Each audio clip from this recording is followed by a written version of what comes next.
And if you remember, I had actually two pictures, and for simplicity, we just write down that the domain D is one-dimensional domain. And then we had energy functional E of u equals 1/2 integral gradient u squared dx. And in the first case, we had considered u, which were functions from D with values, say, in R, say, R3 to simplify. And in the second case, we had functions u from D into manifold M, for as M is always the two-dimensional sphere. And then we found out that the gradient of E and the Hilbert space was HL2 of D in R3 in both cases. And the gradient is respect to this inner product.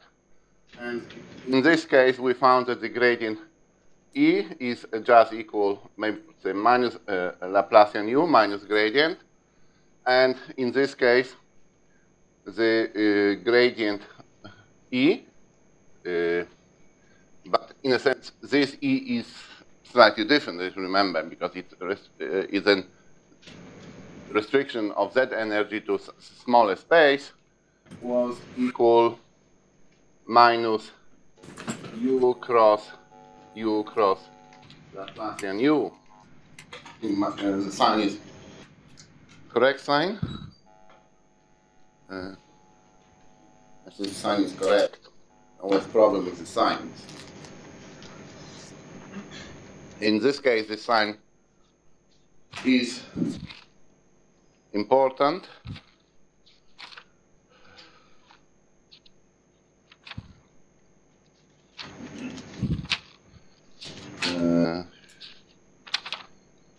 Yes, that's what I have. Now I want to speak about this object here, because how we got it, we actually this gradient. So actually what we could write down that this was our E tilde, and here we had E of u given by the same formula, but restricted to functions with values in M. And then we had this gradient, and how this gradient actually arrived in our formula was that this gradient E was projection onto tangent plane of the gradient E tilde. And this projection was in the sense of the space L2, so actually it was projection pointwise. So, and now comes this point what I want to continue. So suppose now that we have a curve gamma from this interval D with values in M. And it is smooth as always. And I explained before that we can consider the derivative pointwise. So this is always considered to be subspace of R3. And for each T, gamma prime belongs to T gamma T M. And unless something very unusual happens, the second order derivative of T will not belong to this tangent plane. Actually, everybody who knows physics knows some kind of a move in school. I think it was primary school, where you have movement on a circle or some string, and then if you cut the string, you let it go out. So in sense, the reason it somehow I think it moves on the circle because the acceleration is not tangent, it is going directed towards the origin where the string is attached. Yeah? So we have a string, and then is something moving around. Oh, the other example as well. Now, the point is that in reality, if the acceleration was not really tangent, then it will move towards us. So in order that this point moved on the circle, the acceleration has to be tangent, so there is some compensation, and they are called in physics by some reaction forces, etc. So the movement of a particle, if it's moved on the circle or moves on the, should be such that the actual acceleration is tangent to this surface. So what we need to do, we need to consider projection, and I'm back to my original notation, pi gamma of t of this gamma prime, and that is the force or acceleration. Something like this. Yeah, so in our particular case, so pi gamma, so pi A is the orthogonal projection of R3 onto tangent where A belongs to M. Yeah, so this orthogonal projection is given by formula that x goes x minus x A. Or I proved yesterday that there is also this formula, that namely it's equal minus A cross product x. So if you use one of those, this acceleration is either equal gamma b's of minus gamma b's t gamma t gamma t, yes, or another form, which we already know from there, is gamma of t cross gamma of t cross gamma b's of t. So it happens that these formulas can have another form, and actually the middle formula can be simplified. That I want to start with. So what is the middle formula is about derivative of gamma, second order derivative, with gamma of t. And so how can we do it? So what we start with, remember that our gamma is a curve taking values in the sphere. So because of that, we got an identity that norm is 1 for every t in our domain D. And if so, we can differentiate. So if we differentiate, we've got identity gamma prime of t, gamma of t equals 0, again for every t. And that we already have used, and that is the reason why gamma prime belongs to the tangent. What we can do, we can differentiate even further, and then using standard rules, we've got this expression.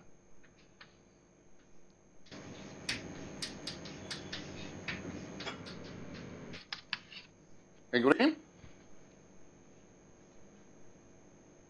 And conclusion is that, therefore, the thing we've been looking for, the inner product of the second order derivative and the position is just equal minus the norm of gamma squared, norm of the velocity. So what we get now is that this acceleration, which we started, has the form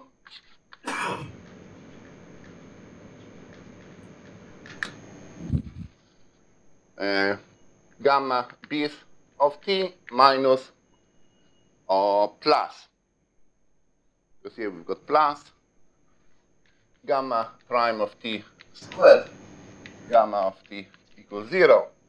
And we'll be using sometime notation of this as kind of a nonlinear Laplacian of gamma of t for functions taking values in our manifold. One can easily generalize, okay, with some work, generalize it to where M is not necessary any, this particular manifold could be submanifold, for instance, but I will leave it details for using, so you can consider M to be a subset, say, of R3 or even RD, such that certain function g of x is equal to 0. So for appropriately chosen G, this is a submanifold, and this construction which I have done here can be repeated. Yeah, so the point is that instead of this condition, you have to start with the condition that G, so the G is a function from R, D in R, and then we have the submanifold of codimension 1, and anyhow, the whole things can be done intrinsically using the language of differential geometry. However, the proof of the result that I will present I don't know how to do them intrinsically. Whatever we prove, we always look that our manifold is embedded in some big Euclidean space. For sphere, it is given. For other manifold, it is complicated, and it is true because of the Nash theorem. So we don't have intrinsic proofs. We don't look on. We only look at the manifold without looking at the ambient space. So what I want to talk now. So there is one thing which actually is good to. So once we have this acceleration on this nonlinear Laplacian,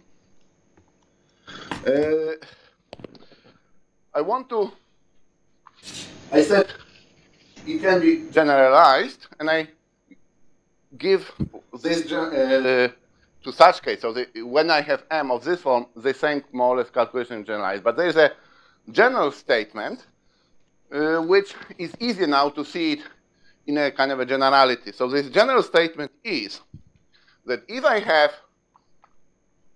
manifold M, and if I consider this manifold M as a subset of RD,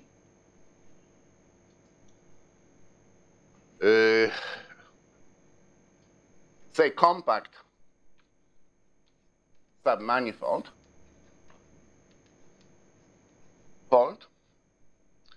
I consider it such that on each tangent plane of M, we have scalar product inherited or induced from the space RD. So just restriction of the scalar product to that subspace. And so the picture is always the same. Here is my M, here is my tangent plane. And then because we are in the big space, which is Hilbert space, we can have the normal space, which I call M and P. And the important thing is that there is some notion of called second fundamental form.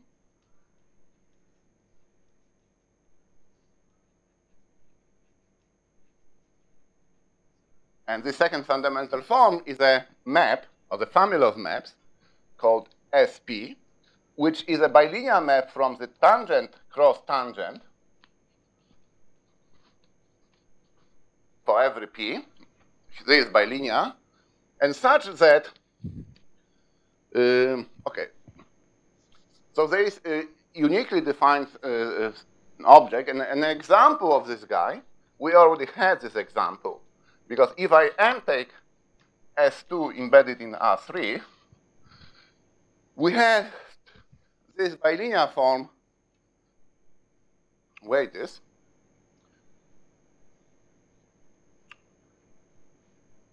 I think that, it remained here. This bilinear form, now the sign is this one. So it would be this object, so it would be SP of the tangent vector psi and eta will be minus P inner product psi and eta. That's what we have. And so this and what I and what we so once we have this bilinear form, then we defined this nonlinear Laplacian in this generality, which we also denote dx of gamma by the same form as we had before, which means gamma second order derivative minus s gamma of x acting on the derivative. It's not linear Laplace, it's not the Laplace delta. No, it's completely different because here, sorry? No. Can you ask the question louder? So I can repeat that whether this nonlinear Laplacian is the Laplace-Beltrami operator. Yeah. So the main difference is that Laplace-Beltrami operator is an object defined on functions from a manifold with values in real numbers. Here, our nonlinear Laplacian is defined from functions from a domain with values in manifold. So the difference is that here we have a target is the manifold, while what you are talking about, Laplace-Beltrami operator, the domain is the manifold. Of course, you can go further because you can also consider nonlinear Laplace-Beltrami operator, which means that your target, not only domain, not only target is manifold, but also domain is manifold. And then the things you can derive the same way. But the formulae will be much more complicated, and I'm not going to speak about it. But the main difference is that our things are defined from some domain with values in manifold M. So the manifold is the target as opposite to, in your case, where manifold is the domain.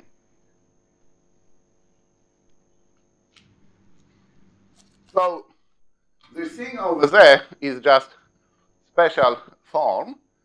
And what is important here is that, so some sort of invariance that I will speak later on, but also the following identity, which actually plays a crucial role in the theorem which I will prove. Namely, what we would like to consider, so parabolic equations driven by these nonlinear things. And the crucial thing is to observe the following identity, that this nonlinear Laplacian gamma multiplied by normal Laplacian gamma is just equal something which is norm. So for each x, so this is pointwise values.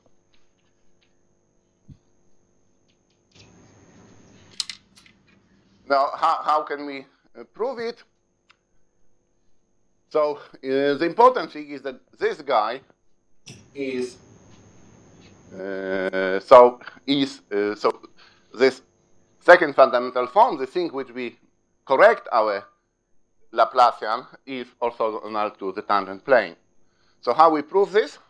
So I start nonlinear gamma, I omit x, and here I've got gamma in a product.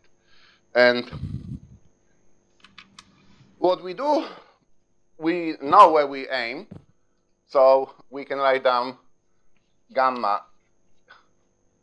and here I got gamma, so this guy, and I want this one, so I get minus as gamma prime, and then I have to add it.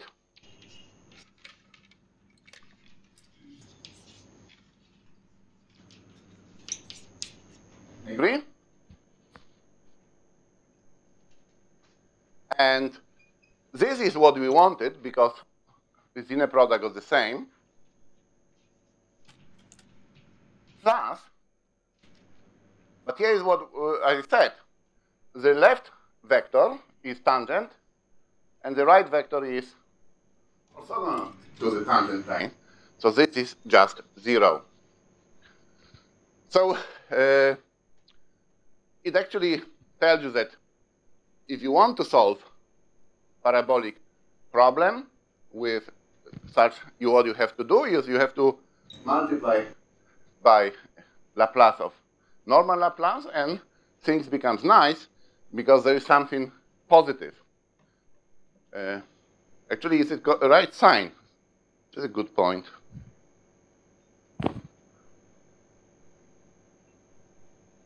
Yeah, it is the right sign. It has to be. Okay. So that is the property which I wanted to speak. So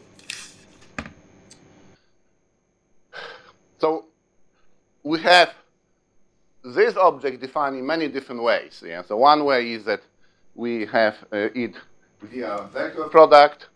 Another way, we have it by projection. And also, this form uses the second fundamental form, which is either this in the concrete form or this more general. I mentioned this more general because the proof I will describe you is actually using this more generality. And it's so what is the result? What I want to study? As I said, I don't want to study the full Landau-Lifshitz equation, just because the way the method of proof I'll present is something which we haven't yet worked out the details how to do it in the Landau-Lifshitz. So what I want to study is the equation du equals our nonlinear Laplacian u plus sum j1 to infinity gj of u dwj. And actually, to be precise, we can even write down ej of x, put it dwj. So what we with initial data equals u0 of x. And for x, in this situation, we take x in S1, which is the interval 0 to pi, with periodic boundary condition. So the problem with periodic boundary conditions, you can study exactly as your Laplace-Beltrami operator on the manifold S1, but because of the the metric is flat, there's just normal Laplacian. And whatever I will be writing, I probably assume that this infinite sum is finite. By the way, I forgot to mention that what we consider Stratonovich equation. We consider Stratonovich equation because we're looking for a function which takes values in M.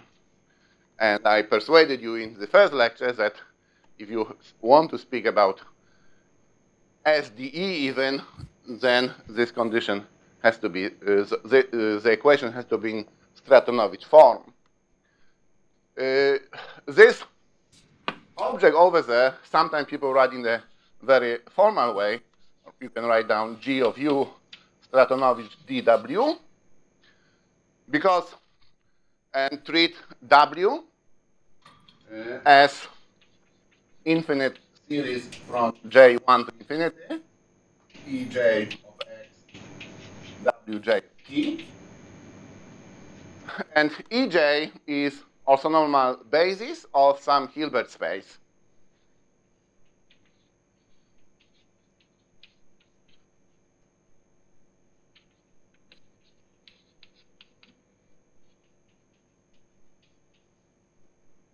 In this talk, we'll assume that this Hilbert space K is such that the embedding from K to the space H12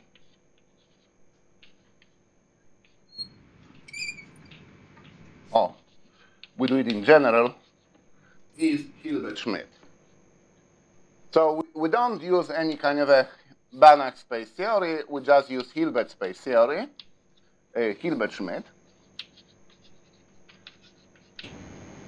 What implies that this Wiener process, this assumption that K is Hilbert-Schmidt, implies that W of T is a genuine Wiener process taking values in the space, probably space H1.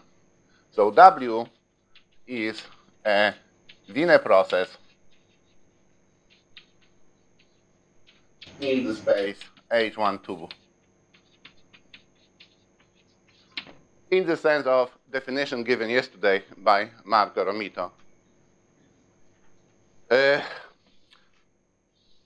And these are a lot of technicalities related to this fact.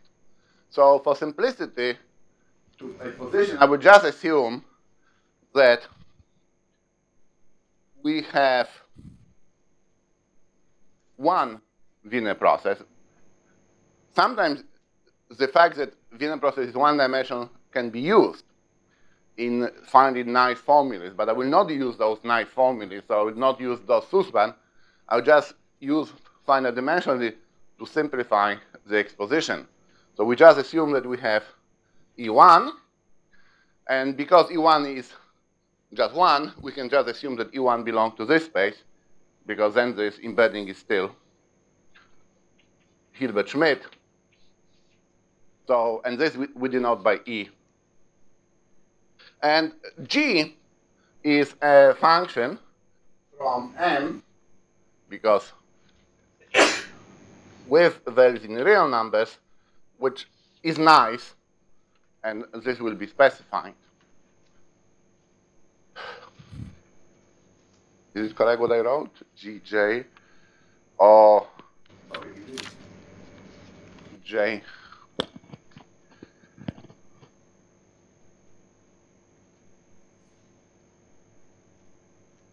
Maybe we can consider these guys scalar. So instance, the EJ is just a scalar valued function, and GJ should be not from M. GJ should be a vector field on M.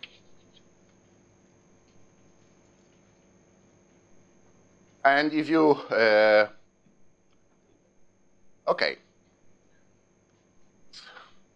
So this is a rough formulation of the problem. So so now do we really understand what we have? So if everything was smooth,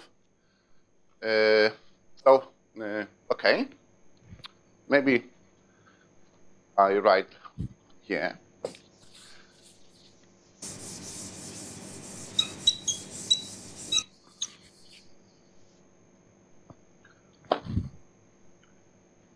So our solution, how we define the solution. So first of all, we need a probability space. We need filtration, which we denote by F, and we need the Brownian motion. So in our case, because we write it down, we just take one Wj. Yeah? So we can just write Wj to be one-dimensional Wiener process. So what was to? So maybe it's easier. It's easier. Okay, let us be this one. I don't understand the function J.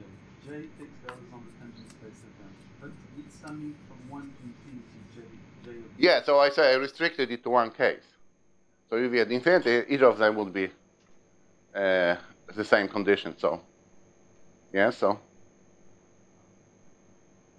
in say it should be every Gj, but we just take one of them, known by G. Yeah, so that is for every J, and we simplify it. So we have one G, and this one G will be just our vector field. And actually, it could be even. Okay, let us leave. Maybe I will some moment assume that E1 is just, so here constant function. I'm not sure how the presentation will go, not to do too much technicalities. So I think probably to simplify it this way would be really nicer to assume this case, that we, from now on, we just consider one-dimensional Wiener process. We assume that this E1, which remains, is just a constant function. So we don't multiply because it's technical, it can be handled out. And we have the equation which we have is just G of U dW, where W is one-dimensional Wiener process. So notation simplifies a lot. So what we get, how we define the solution. So remember that this nonlinear Laplacian is Laplacian minus this second fundamental form.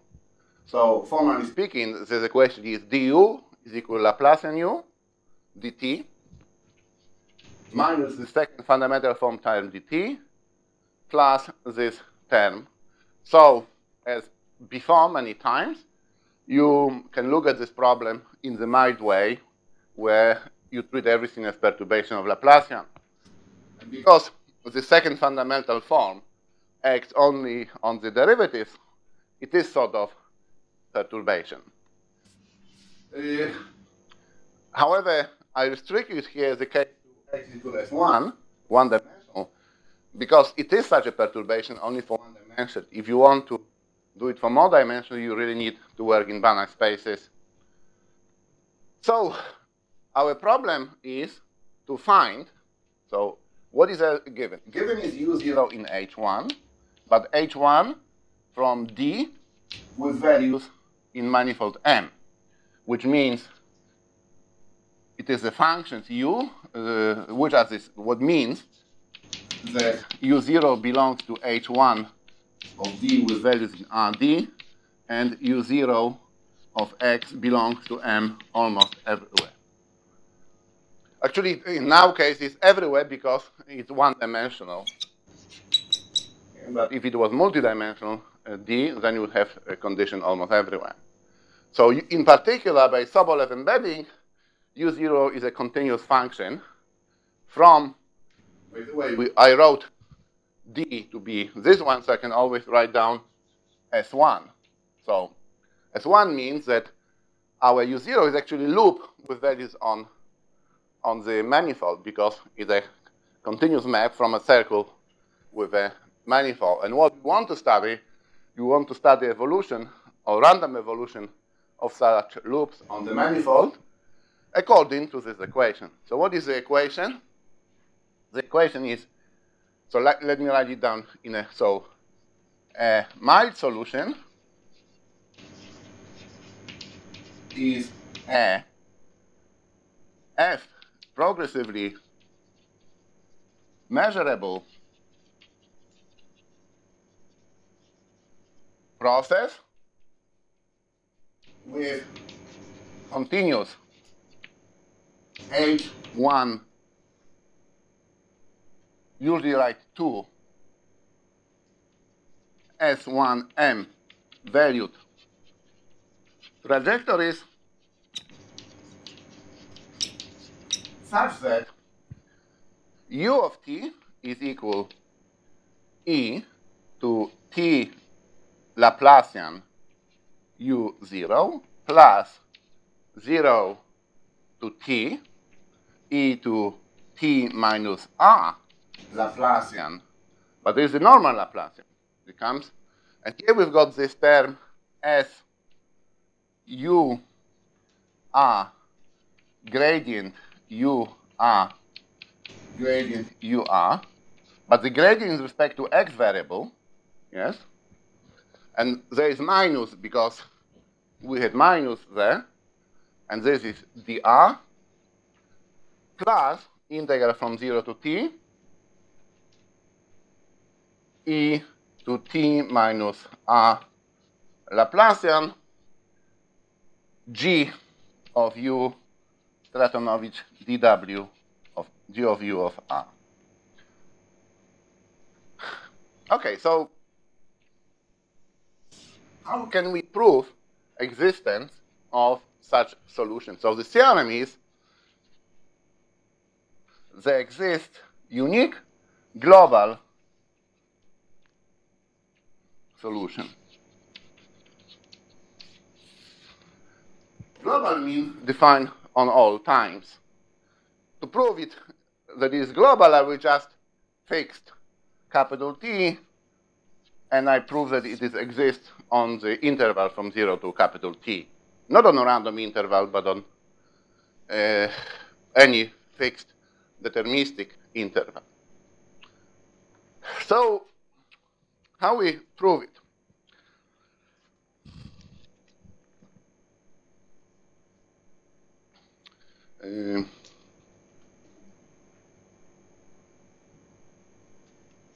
How we prove it?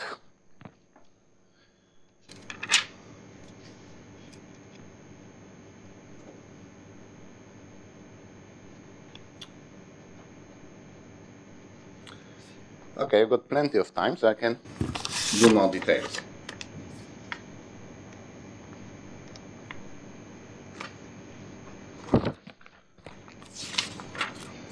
So first of all, we need a very technical tool, which is tubular neighborhood.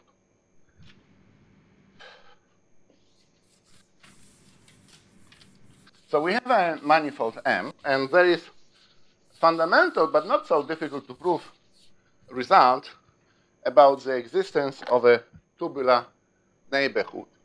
Namely, what the theorem says is, so there exists a tubular neighborhood of M. I call the tubular neighborhood by, say, V.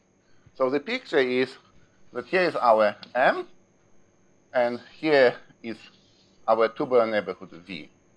And if dimension of M is, say, maybe, so M is a subspace of RD, that's what we say. And if dimension of M is M, this tubular neighborhood form is really sort of diffeomorphic to a manifold M multiplied by a ball of radius epsilon, so this will be our, but in the space of R of dimension D minus M. Yeah? So this in the space R D minus M. So we can check whether this makes sense by checking the dimensions. Yeah? So V should be a subspace, open subspace in RD. So the dimension of V is D. Dimension of M is M. Dimension of this guy is D minus M. And when we take the cross product, the Cartesian product, we have dimension sum, which agrees. What is important in the existence of tubular neighborhood is a map, which is called involution I. So the I maps V into V, which is diffeomorphism, but in such a way that, as on the picture, that this point goes to this point. If we want to do it more precisely, so if I want to define my I involution map in this space, so I have involution of point which corresponds to X on the manifold. Now maybe, so here is some point maybe denoted by P prime. So if I have a point X on the manifold and some number or some vector here which I can call U, so this pair corresponds to my point P, then the involution map will give me a point with the same base, but the U is reflected in the space, which becomes minus U. Yeah, so if the codimension is 1, so if this number D minus M is 1, like here, that is the more or less picture. So the property of this I is that it is diffeomorphism, but the set such that it's V, I of X is equal X, this set is equal to, so which are the fixed points of my map I? So if I am up of my manifold, so if my U is different from 0, then I go below to a different point, like here. If I'm below, I'm going up. So the only possibility that it's fixed point is that U is 0. But U is 0 means that on the manifold. So this is just the manifold M. So that is the important property. And what I want to do is to expand my equation, because originally my equation is written from for functions with values in M. So this object, for instance, S, is only defined on M. And the function G is a vector field on M, so it's only defined on M. So what I want in the first step is to expand those guys to this tubular neighborhood U, possibly taking it even smaller, because I have written here actually this epsilon, which indicates that we can make it smaller or bigger. So how we can do it? So there are some properties, and so let me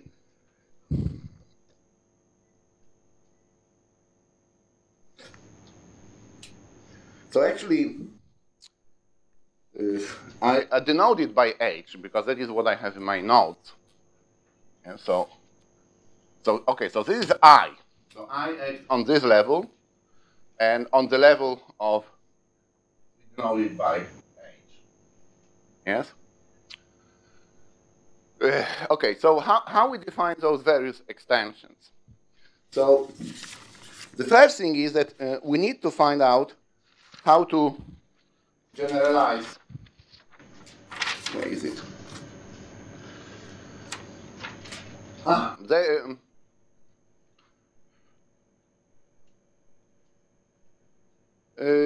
How to expand this function SP, and so the second fundamental form. And we want to expand those second fundamental form and everything in such a way that there is some symmetry with respect to this transformation H. So first of all, we define and map B, Q of AB, and we define this map by the formula second order derivative of the map Q, no, of the map H at point Q at the vectors A and B. So does it make sense? So to define it, we need to take Q in our space V, because there where H is defined. So H is a map, local map from RD to RD.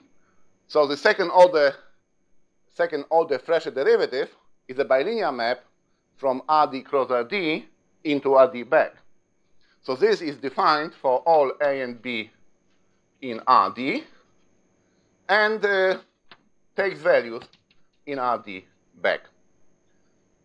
And then we define a script S Q of AB is by the formula 1/2 B, this B above, H of Q acting on H prime of QA, H prime of QB. I use interchangeably notation H prime for D. So this is Fresher derivative DQH acting on vector A. So does it make sense? Oh, it makes sense because these are vectors, and that is well defined. But if we use the definition from above, we can also write it down as, because what is B? B is a second order derivative at this point, so it will be 1/2 second order derivative at the point H of Q acting on these vectors H prime of QA, H prime of QB. And if I have this second fundamental form, I can consider now the extension of my nonlinear Laplace operator to functions U defined from S1 with values in the tubular neighborhood V. If it's smooth enough, I define nonlinear Laplacians for such a guy, Laplace U equals UXX minus script u acting on ux, ux. So it is the same form as we had before for functions values in M. The only difference is that instead of original S, we take this script S. And what we can do even more.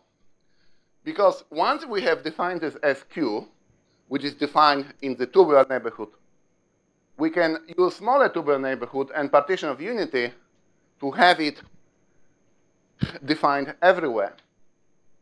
So we can actually assume that this formula is true for functions, the values not just in V, but in the whole RD.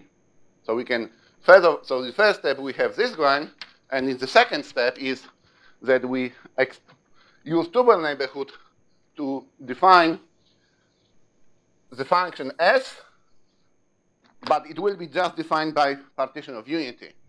Yeah, so second step, use partition of unity to extend the map S to whole RD. However, it will be the extension of the original map. So in some neighborhood of width epsilon, this will be formula still valid. Is it clear? So why we want to expand to the whole RD? Because now the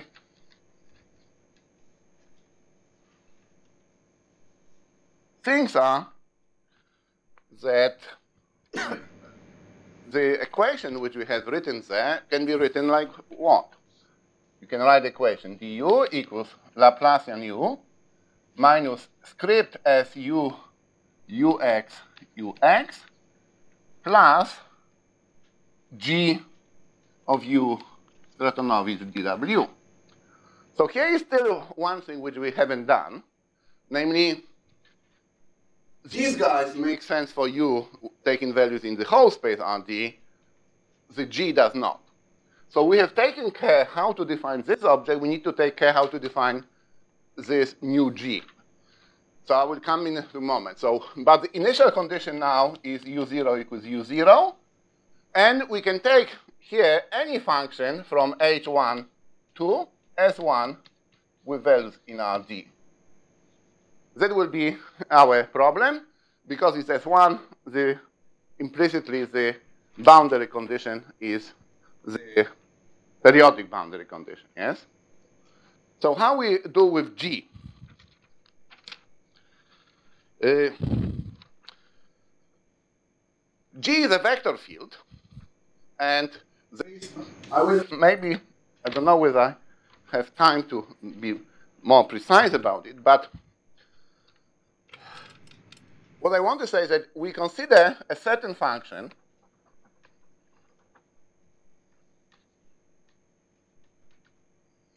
which is called P, capital P, from our tubular neighborhood V with values in linear isometric operators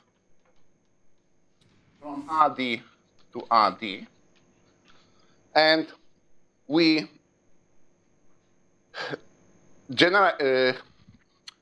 and also, okay, what is also here? Remember, here is this tubular neighborhood, yeah, and we had this point P and its reflection with respect to map H, but there also this thing, general, if I use the letter Q, you have Q and Q prime. There is in between is the point corresponding to number U0. So this map from Q to a map to a point on the M will denote by P. So the P is a map from V into M, and it is defined that the point XU goes into point X0. Yeah, so sort of projection of the neighborhood on the manifold M. And using this, So this is such a function, and this function satisfies property that PQ is equal identity if Q belongs to M, and then we define extension of our G. So call it maybe G tilde, and we define it by this formula. G tilde of Q, if Q is element in V, is just equal G of P of Q, which is, does it make sense what I wrote?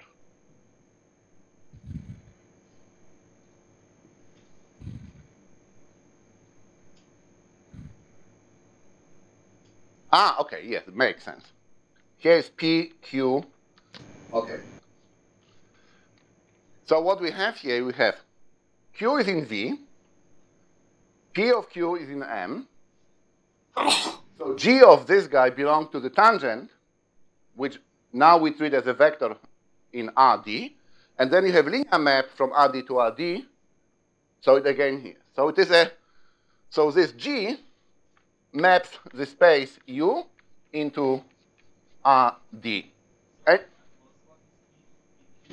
So PQ is a certain map which you derive using parallel. So big P is something which I was vague about. So it is just a map defined on our tubular neighborhood, or maybe, and maybe only it's necessary to define it on the manifold that I cannot see now. And it is some,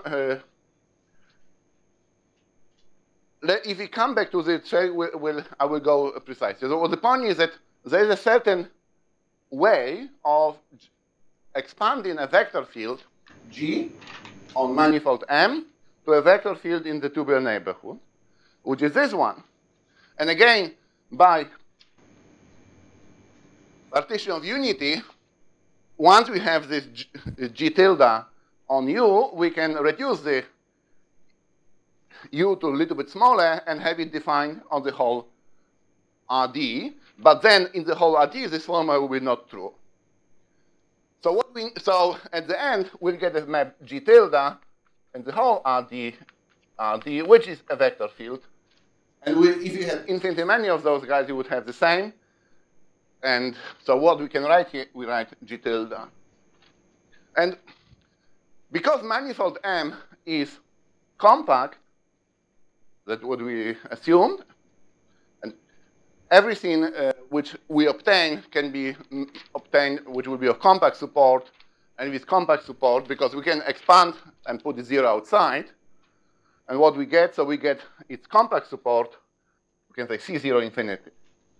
So it is smooth, bounded, Lifshitz, that's what it is. Yeah? So if we start from manifold and we do, then we don't bother about linear growth, etc. The linear growth is, however, somehow here because there is this quadratic things. And even if this SU, this function SU also can be such that it is of linear growth, of compact support. However, if U lies on the manifold, this guy is the original U, but then it is quadratic in this term. So even if you take SU of linear, of compact support, the linear growth here does not disappear. The problem with nonlinear growth, yes, it is a quadratic function. So if I have this problem, if I want to solve this problem, I cannot really prove existence of a global solution. The only solution I can construct is a local solution. Sorry? In time. Yeah, I will define it here. So what we want to say is that we define, so suppose tau is a f stopping time, which is such that you can approximate tau by some sequence of bounded stopping times.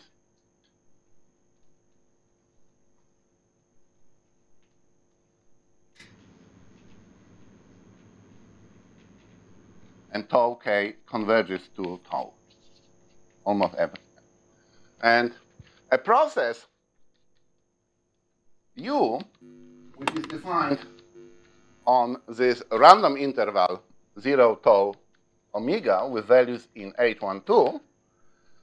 So what we mean by this, we mean the set of times t omega such that 0 is less than equal to t less than tau of omega. Yes? A process is called a local mild solution even only if some formula is satisfied. And what is the formula? It is something similar to the formula I have written here. So what would be this formula?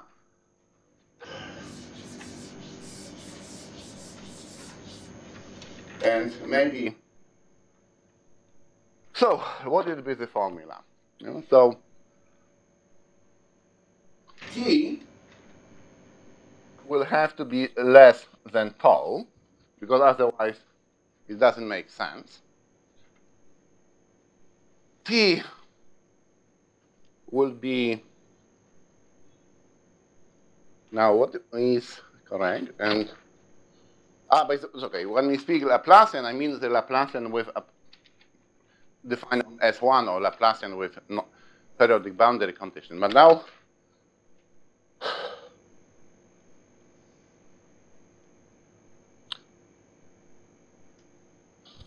so what we want to consider is to have times smaller than tau.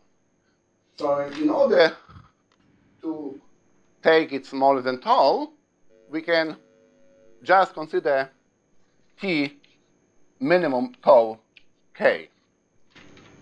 So we can replace t minimum tau k in the whole formula. So what we'll get u of t minimum tau k is equal to e t minimum tau k Laplace minus integral from 0 t minimum tau k e to t minimum tau k minus r delta. Then we have s u of r acting on what it was before dr. Plus, I didn't write it here what we mean by this Stratonovich. I wrote it shortcut, but now we can write it down without shortcut. So we have integral from 0 to t tau k e to t minus tau k t minimum tau k minus r Laplacian. And so we have g of u r dw of r plus similar term, but with 1/2, where we have g prime of u, g of u dr, the correction as on lecture on Monday. Yeah, so that would be our formula. But now let us try to figure out if it really makes sense. And the problem, okay, so this formula actually makes sense formally speaking, but if you look carefully, it doesn't, because here is the Ito integral. Yeah. So in the Ito integral, we have this term, which is tau k. And it turns out that if I write down my integral in this form, this actually is not f adapted because of the presence of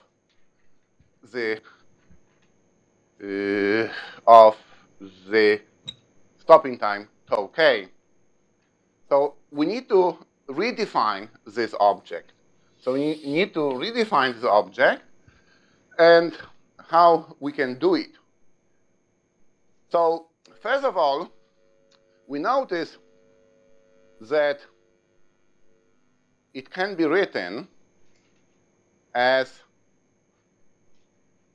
integral, formally speaking, from 0 to t where I put here indicator function 0 tau k. Sorry. What did I?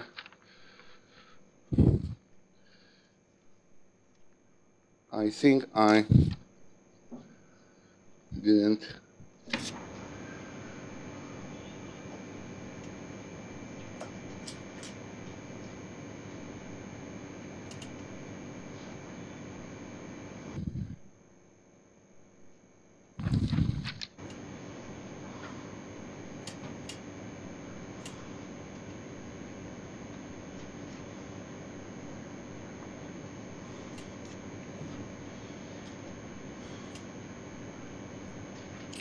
What?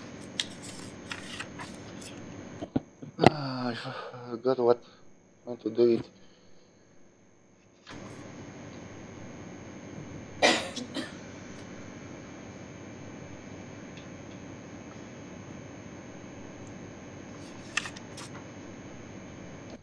Actually.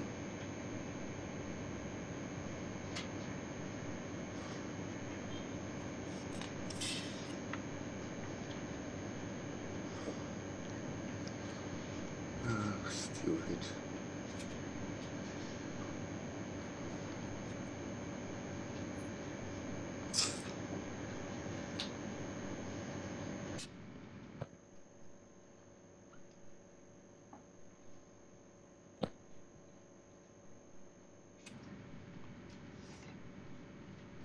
E. So we have E. E.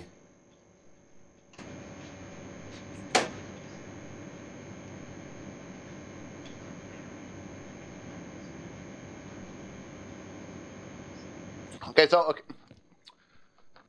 so there is some. So the point is that it cannot be defined like that. The way you can define it is you consider a process from 0 to t, e to t minus r Laplacian. Indicate a function from 0 to tau k of r, g of u of r, dw of r. And so in those stochastic integrals, there is no problem with defining, there's no problem of adaptivity, and then you substitute in this integral t replaced by t tau k. For instance, you define a family of processes, and then you can show that you can replace t by the random time, and that will be the stochastic integral.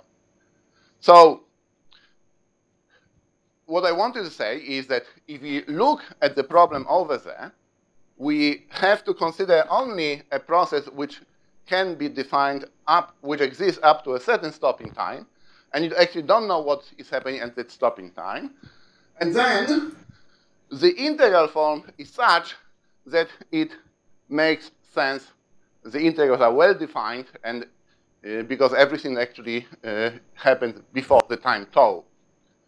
Now, how to prove existence of such a local mild solution? So to prove existence of a local mild solution, we have to introduce some approximation. So as I told you, there's no problem with the G tilde because it's smooth everywhere, Lifshitz, etc. The problem is with this term S. And what we introduce a pi n. Again, it's overuse of the letter pi, but I'm not using pi otherwise. So we introduce pi n, a map from H1 into H1. So H12, remember, it is a Hilbert space where, and this map is just projection. So we define it pi n of u to be u if the norm in this space, 1, 2, is less than or equal to n. And if it's bigger, then we project over the sphere. So we take u, H12, multiplied by u if this norm is bigger than n. So pi n is a well-defined Lifshitz map from H12 to H12. Moreover, it satisfies a property that if I consider this map like a square, and the square is important because here we've got the squares, the map dx pi n of u, and there is squared, minus dx pi n of u, and is squared, and the norm in the space L1 satisfies inequality less than or equal to n u minus v in the space H12. And moreover, the map pi n u, if you look at it again squared, in the L1 norm is bounded by a minimum between number n and norm of u H12 multiply norm of u H12. So instead, in the small ball, this function is bounded by square of the norm. For big one is of linear growth. So with this function pi n, and actually now where this function pi n comes from, in this particular proof, a similar idea of using projection in this particular form, etc., was used for Burger's equations, which some people spoke about here before. So now, with the function pi n, we introduce a map fn of u. So fn of u is the approximation of this guy. So what it is equal minus script as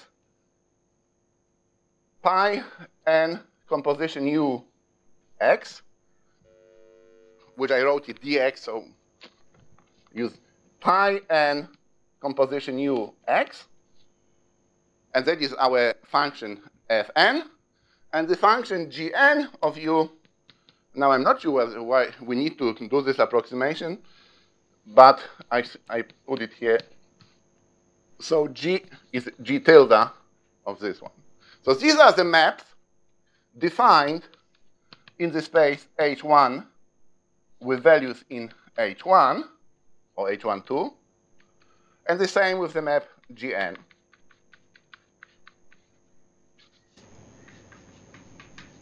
Moreover, because of these properties, these functions are Lifshitz on balls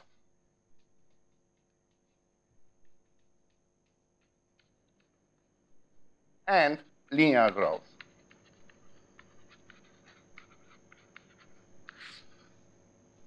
Lifshitz on balls, it is used as opposite to local Lifshitz, because in finite dimensional Lifshitz on balls and local Lifshitz are equivalent. I'm not sure if it's true in infinite dimensions. So what it means that if I take any ball of radius r and restrict those functions to these balls, these functions are Lifshitz. Linear growth is clear. And linear growth is in the terms of those spaces which I have specified. Now, what also is important with those functions, that how do they relate to the original nonlinearities? So if I take u, and my u in the H1 norm is less than or equal to n, pi n of u is just u. Agree? So the property is that these functions actually are extensions of the function, or agree on the balls of radius n. So the property is, which follows from the definition, that fn of u is just equal minus s script s u ux ux if u norm h12 is less than or equal to n, and gn of u is the same.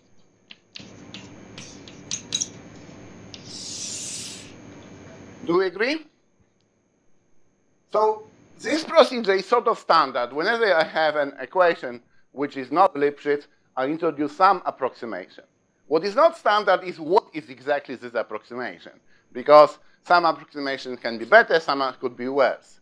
So in this particular case, it's important, I think, that we use those approximations and not others, but who knows. And if I have this guy, I can consider equations dun equals Laplace un plus fn of un dt plus gn of un. I write quicker, so I write Stratonovich dw. Yes, it's shorter to write. With initial data, un of 0 equals u0. And remember that u0, now we consider just any functions in the class h12 with values rd. And now, because these guys are Lifshitz, this equation has a unique global solution. So there exists unique global solution. And what the solution satisfies? So actually, how do we prove this? I put here mild solution. Yeah? So when I have a mild solution, everybody now knows, because it's probably the word which was the most often used here. So how would we define the mild solution?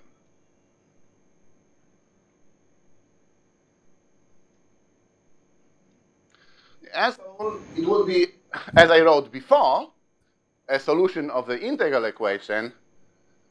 So roughly speaking, it would be un of t equals e to t Laplacian u0 plus integral from 0 to t e to t minus r Laplacian fn of u n of r dr, and plus this thing which is shortcut, we write g of un dw Stratonovich. So what we want here, we have a solution which, therefore, is almost surely continuous with values in the space H1. So such that for every t, there exists a C positive, that expected value of supremum for t between 0 and capital T, u of t, and now to some power, actually probably to any power p, larger or equal to 2, in the space H12 is finite. But it's not enough, because what we actually would like to know is that our solution is not only mild solution, which we can write down in the form as I have un. And the bound does not end. But the p maybe depends. Yeah. But does not depend on n. That is the crucial point here.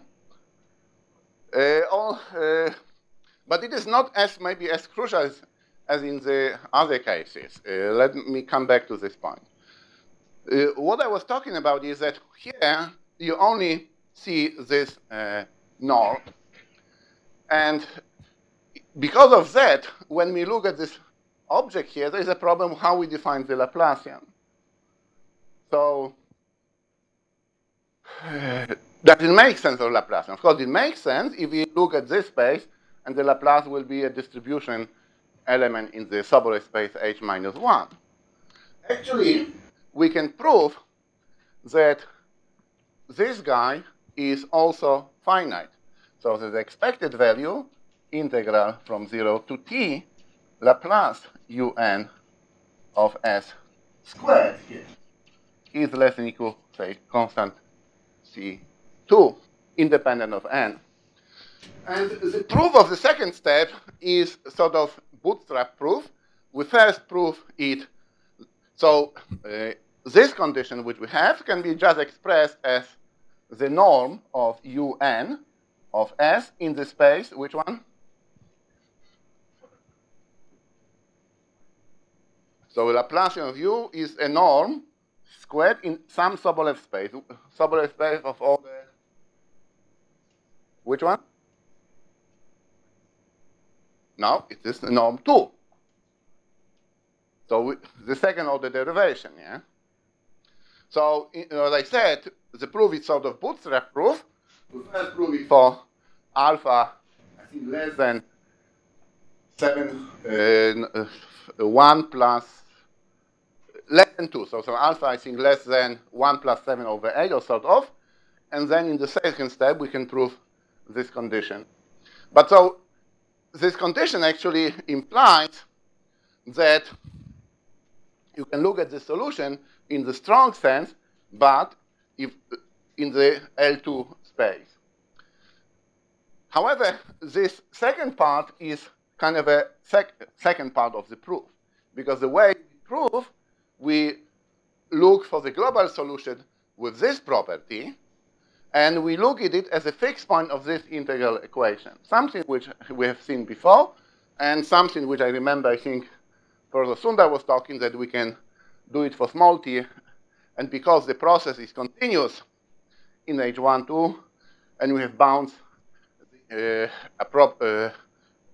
can be proven that it is true for any time interval. Is the estimate encoded on the space where are you looking for the fixed point? Sorry? If the first estimate is encoded on the space where are you looking for the fixed point? Yes, yes, exactly. So, and also the point is that the space H1, 2 is the same space in which we have the initial data. So what we get a process which is continuous trajectory in the right space. Yeah. And now, so that is the first result. And now it means I said some moment I have too much time, and now I said I have not enough too much time. So, but I have a lecture tomorrow, so I can finish there.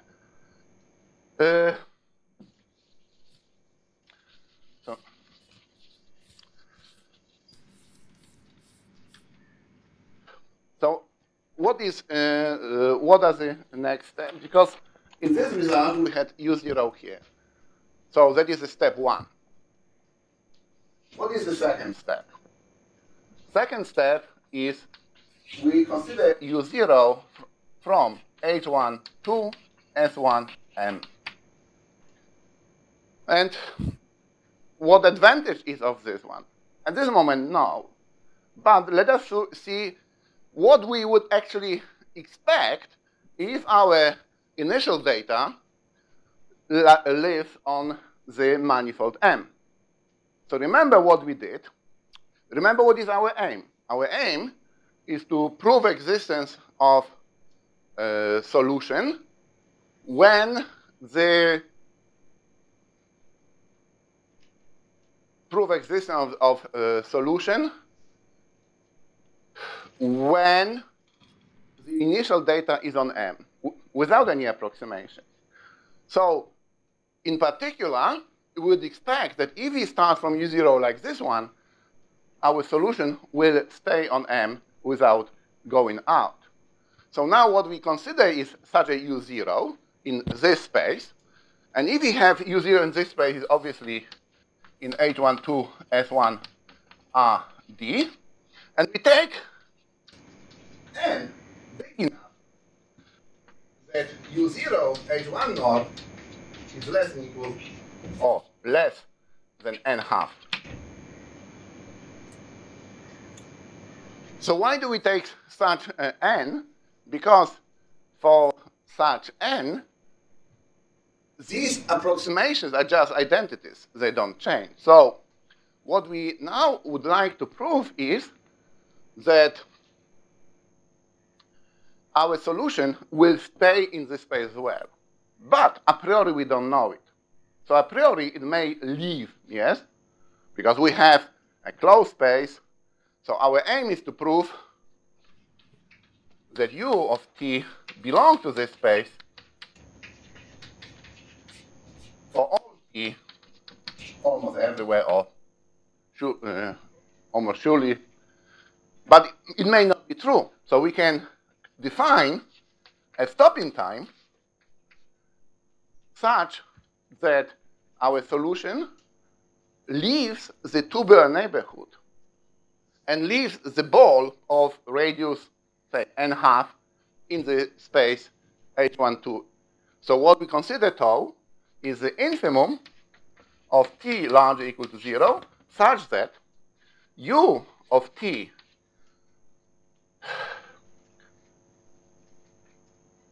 norm is bigger than n/2, and u of t does not belong to the space H12 S1 with, in the values of u. So what we mean by this term is that here's my M. Here's my tubular neighborhood. And I start with a loop which looks like that. And then at some moment, this loop looks like this. At some moment, it will look like that. At some moment, it will look like this one. And here we see that this loop is no longer taking values in the space because it's for at least one point, it goes outside of the tubular neighborhood. Yes, and so, yeah, so it does not belong. Yeah? So it means at least for one x, it does not belong. And so here, so maybe also largely equal here. And one can prove, because of the continuity of our properties, that this is a stopping time. So what we have now, we have a solution to this problem, and that is our stopping time. And what we want to look is that actually we want to prove that this tau is infinity, yeah, because this never will happen. And how we do? We look at another process which we denote V. And this V is the composition of my H with U of t.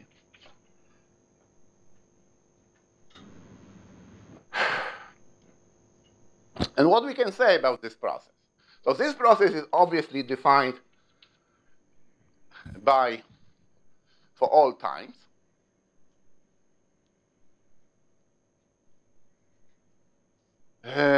And what we can say is about time 0. What is the process at time 0? Is H composition U0. Agree? And H, remember, is this map from top to the bottom. But U0 is a function taking value now in M. So if I take x here, it will be U0 of x, and U0 of x is M. But H of something which is in M, it is U0. So this is U0, which is U of 0. So what we have a process which has the same initial data as the process U. And now we want to check what actually this V is. And the fact that V, okay, there's a mistake. Because at some moment I stopped to write N. Because I stopped to write N over everywhere, yes? Because so we can also write down Vn to simplify. Yes, agree? Now I want this, I just wrote T1 tau, not tau n, and I want this tau to be infinity. So what I want to say is that we never can get out actually of the space which I have written here. So in a sense, note that if I stay on the manifold, then this situation can never happen if I stand on the manifold. So I've got another process which has the same initial data. And the crucial fact is that when we construct our extensions, these extensions satisfy some properties. So let me write down an Ito formula, which is much more general Ito formula than the way we have written. It's proven, for instance, by part 2. Let us apply Ito formula to the process U, which is here, and to the function h. And actually, this fact that we can write down the strong sense is very helpful. So what it will be? So if I write d Vn of t, it will be, remember, h prime, so the pressure derivative h prime of un, correct, acting on the drift.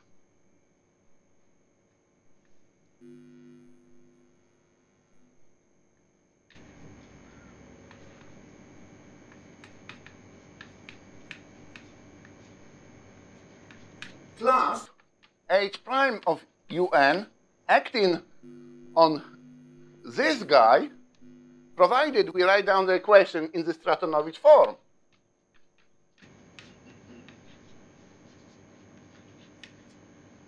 And let us look at this before we get, so let us look at this for t less than our stopping time tau, which, so this is a little bit informal. So now, I spoke about those expansions, but I didn't really told you that the most important property of this expansion as till this curly s, what is it, was that if my object is in the tubular neighborhood, the identity which is written here will be the same identity but for function un replaced by Vn. So what we get will be Laplacian Vn plus Fn of Vn dt. And that is the fundamental lemma, which is in the notes. And the second fundamental lemma is that if I apply this G prime of Un to this vector field, and remember, because tau is less than t is less than tau, Un of t is still in the tubular neighborhood, the invariance will make it that it is just Gn of Vn dw is not n, dw. So what you see here is that Vn solves the same equation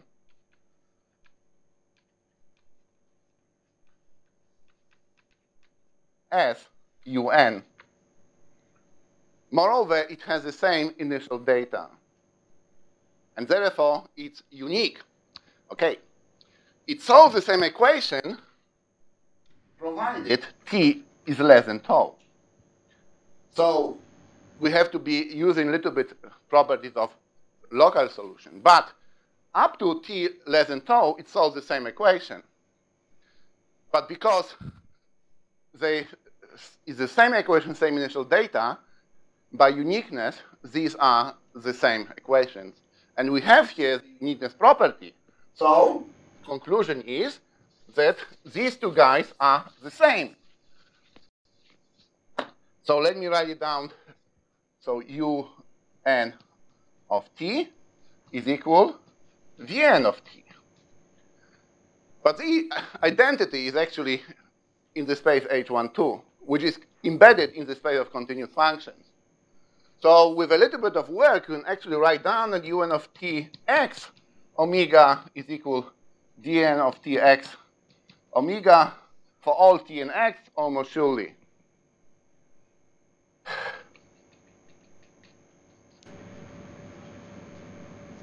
But what does it mean? Vn is h of Un. For t, of course, less than tau of omega always. Agree? Un, because of this condition, is in U.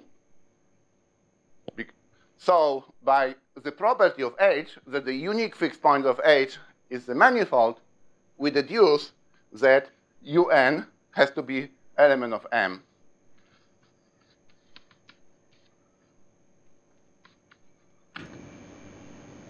So this implies that actually up to this tau, we are staying on the manifold. And it's easy to deduce then that our solution will stay to the manifold at least till the norm does not explode, but this we can go, so it will really prove that you stay in manifold for all time. So at least for n big enough, yes. So for every n, we have our solution. So if I take n big enough, I have a solution which stays on the manifold for all times. But this is un, which was constructed of the approximating equations.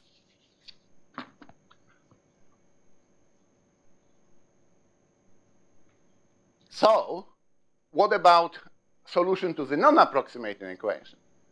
Again, if I consider define tau n and minimum of times such that un of t, the h1 norm, is largely equal to n, our solution un of t for time less than tau n is a local solution, local because we have, but of the full equation, because if the norm un is less than n, all the coefficients are just the same as the original equation.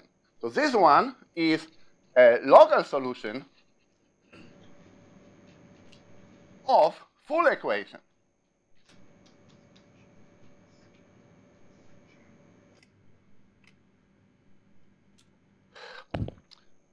But if we change n, we've got many solutions because I can have un and un plus 1.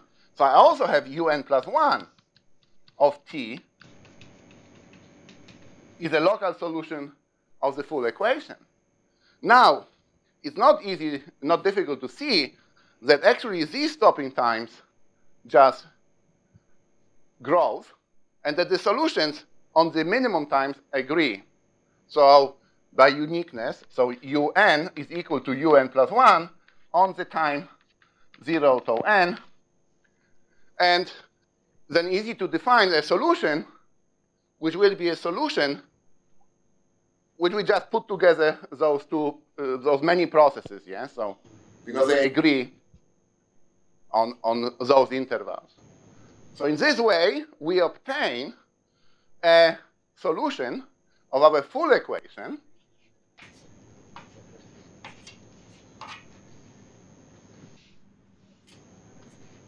but this equation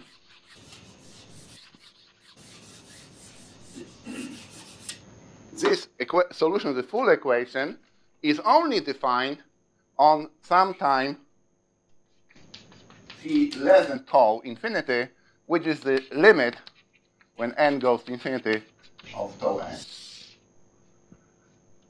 So we constructed approximate solutions, which were defined for all times.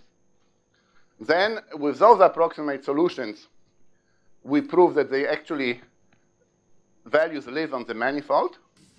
But what we constructed may explode. Why it may explode? Because even if you have u belonging to H12 S1 with the manifold M, the norm can explode.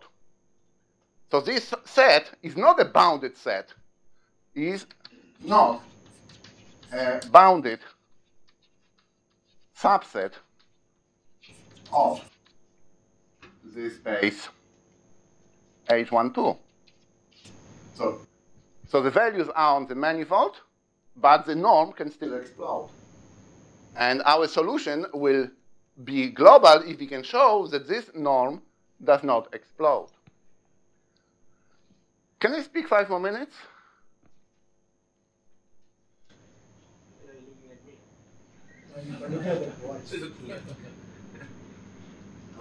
Because I have different times. So let me speak 5 more minutes. Okay. Because